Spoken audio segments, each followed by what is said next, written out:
Hello. Thank you for having us today to tell you something about ourselves.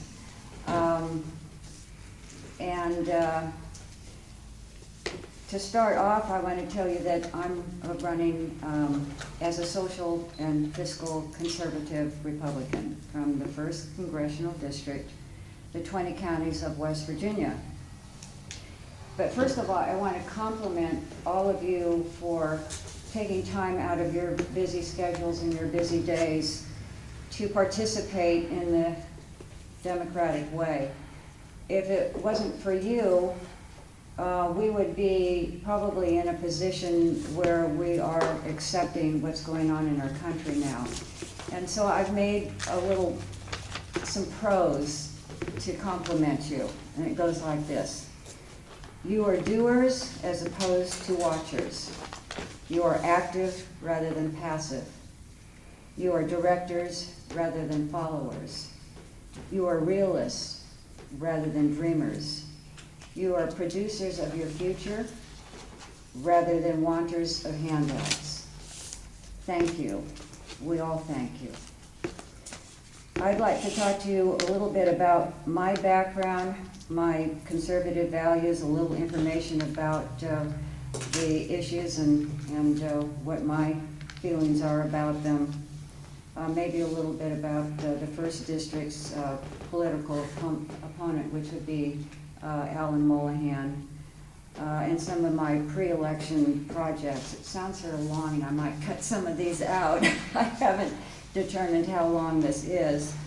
But if you have any questions or want to know more about my campaign, my website is cindyhallforcongress.com.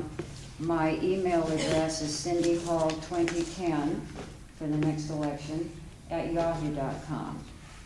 First of all, our country, as you know, is in great turmoil with the Congress and the President who are trying to implement policy foreign to why our country was formed and against what most people want from our government. This could be our last opportunity to have a say and our collective voices heard prior to the health care bill that's coming out in the Senate floor. It's imperative that our opposition to what I consider a socialist agenda, we have to try and take care of.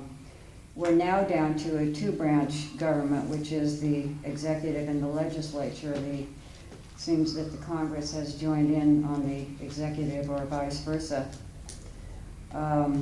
Ways we can voice our concerns, of course, are attending and putting on tea parties, calling our Congress people, as we've probably done 10 million times, and emailing them. And it's frustrating because it doesn't seem to have done much good. The Congress people are just there to keep their jobs for the next term.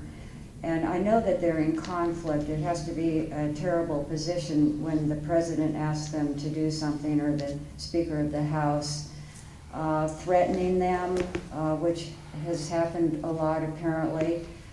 So I certainly appreciate the situation that they're in, but they were voted in to represent us, and they are representing themselves, as it appears to me. My background, I was born in California. I moved here following my daughter in 2006. She decided to leave Los Angeles because of the congestion, the lack of knowing your neighbor. So she picked a place in the United States that would be of benefit to her. It would be family values, a nice lifestyle, lower house prices, etc. And so she moved. I visited her a number of times during that first year that she was here and fell in love with West Virginia. Of course, the first thing you see is the beauty. I'm from Wheeling, and the Ohio River flows through Wheeling. It's absolutely wonderful. You know your neighbors. Sometimes it's not always that great because everybody knows your business, but it's nice to go to the local store and run into people that you know. Where I lived in California, you didn't know your next door neighbor because everybody moves every 2 years. So it's a completely different lifestyle, and my daughter and I now live next door to each other, and we're finding that West Virginia, the people are marvelous, they're very accepting, and we've developed, she's developed a business, and of course I'm on the campaign trail now, which is taking up most of my time. My conservative values, some of them, we want to stop the spending that's going on. We want to vote out the people in Congress that are putting through these spending bills and laws that seem to be ruining our country. We need to overturn the government in the way it is. It seems to be a socialistic agenda, and it's just foreign from what we're accustomed to in government. We as a nation are very trusting. We don't expect someone to, or a government to have an agenda that seems to be world control, which seems to be maybe far out, but my experience, when I first heard that Obama was running, I started studying him, and I actually did a website so that I could put everything on it. Barack Obama No. And I started that a year before he was elected. And it's interesting, all the things that I put there have come true.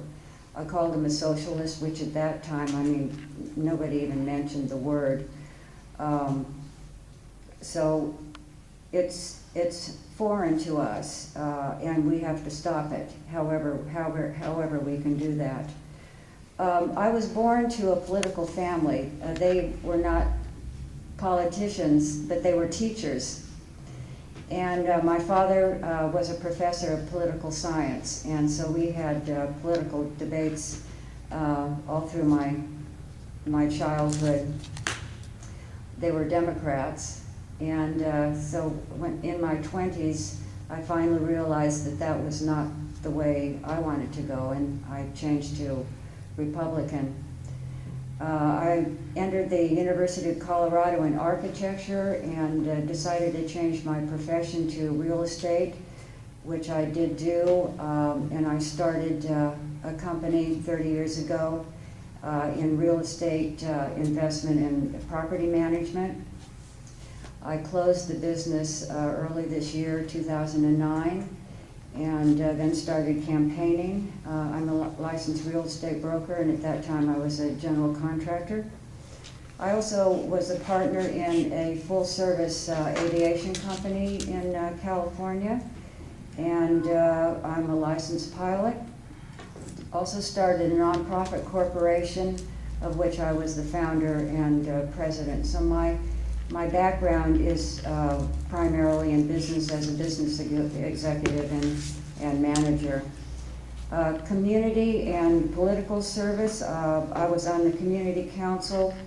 I was a candidate for city council, president of the mediation program, community redevelopment member, leadership program member, city chamber and Rotary memberships. Activities other than politics and business. I've had the fortune of being able to do some traveling, particularly as a child. I lived in Holland for 7 months and went to school there. And another time I lived in Switzerland and went to school there also. I've gone as far north as the Northwest Territories, as far west as Hawaii, as far east as all of Europe actually, and southeast to Africa, south to Argentina. So I've done a little bit of traveling, which is a wonderful experience. It allows people to see how others live in the different cultures.